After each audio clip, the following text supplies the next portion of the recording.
members of Congress, Senator Kennedy and Chairman and past Chairman of the Friends of Ireland, Mr. Neal and Mr. Walsh, my distinguished predecessor and Taoiseach Ambassador Bruton, distinguished guests. Thank you for your kind introduction. Your invitation to address the joint meeting this morning honours my country and honours me also. It reaffirms the enduring bonds of friendship and esteem between our two peoples and between our two republics. Those bonds have been built and nurtured and refreshed over the centuries. America and Ireland have something that goes beyond the friendship between countries. To be an Irishman among Americans is to be at home. So, Madam Speaker, I stand here before you as a proud son of Ireland, and I stand with you as a steadfast friend of the United States of America.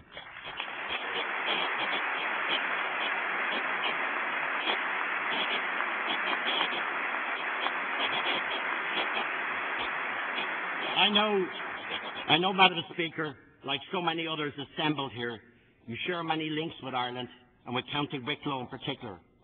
A famous son of Wicklow, the son also of an American mother, Charles Stewart Parnell, stood in this place 128 years ago, the first Irish leader to do so.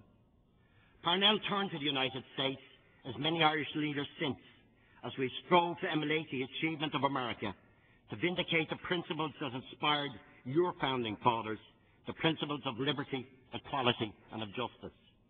In the early part of the last century, Eamon de Valera came here, seeking help as Ireland struggled for her independence. In more recent times, many Irish leaders have come here in the quest for peace in Northern Ireland. And whenever we ask for help, America has always been there for us, our friend in good times and in bad. From the very outset, Ireland gave to America presidents, patriots and productive citizens of a new nation.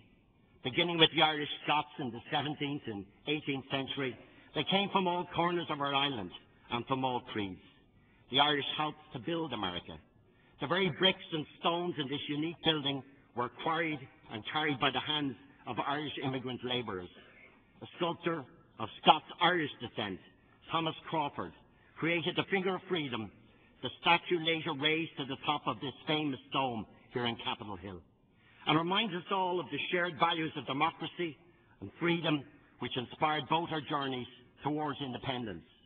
The values that shine as a beacon of light and that stand strong as a city upon the hill among all the nations of the earth. That statue also tells our Irish immigrant story, a story which is the indelible part of Americans' own story of immigration, of struggle and of success. And the great waves of Irish immigration in the 19th century carried millions to your shores in flight from famine and despair.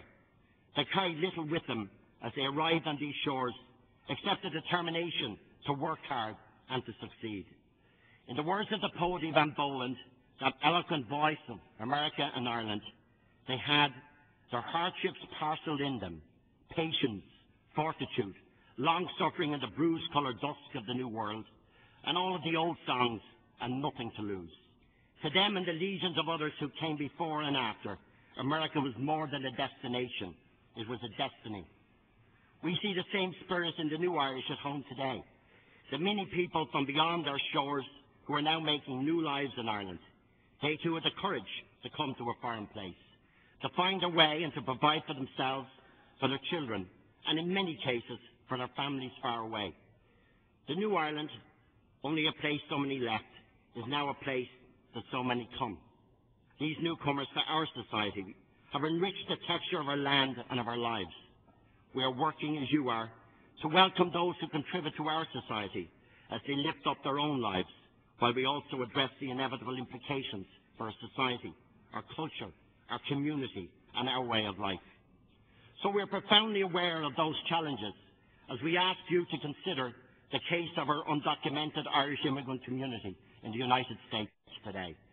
We hope you'll be able to find a solution to their plight that would enable them to regularise their status and open them to a path to permanent residency.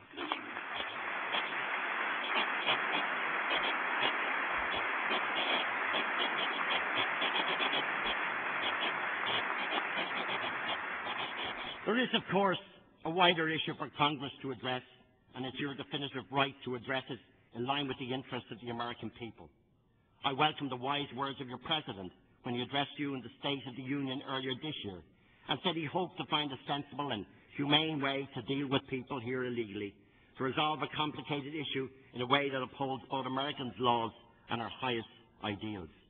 On this great issue of immigration to both our shores, let us resolve to make the fair and rational choices, the practical and decent decisions, so that in future people will look back and say they chose well, they did what was right for their country.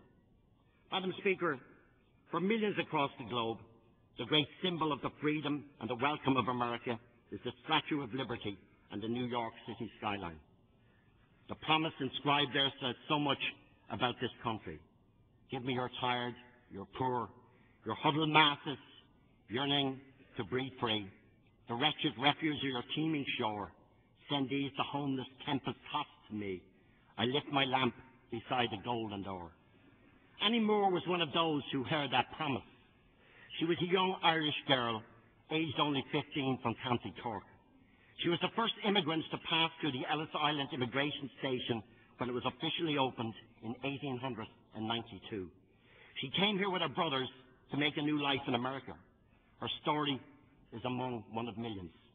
The Irish are to be found in the police departments, in the firehouses, in the hospitals, the schools and universities, in the boardrooms and on the construction sites, in the churches and on the sports fields of America.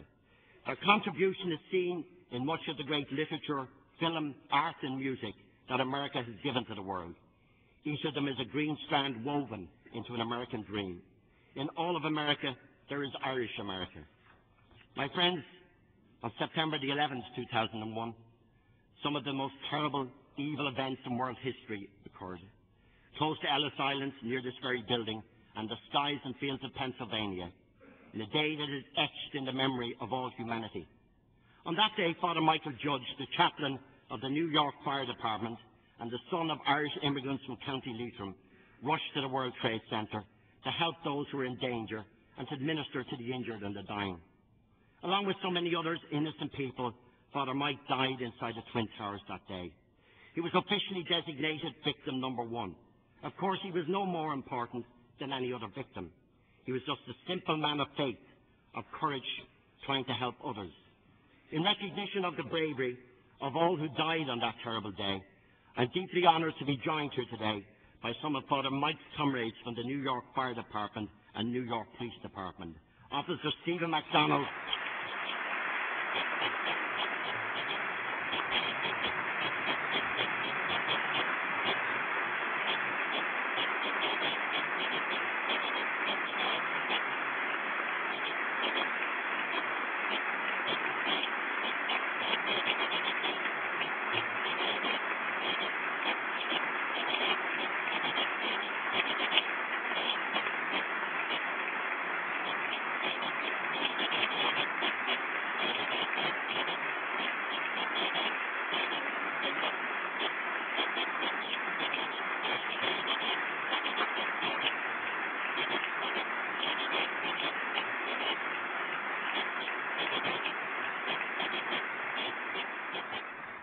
I want to thank Officer Steve MacDonald of the New York Police Department and Chief Robert Sweeney of the Fire Department for being with us.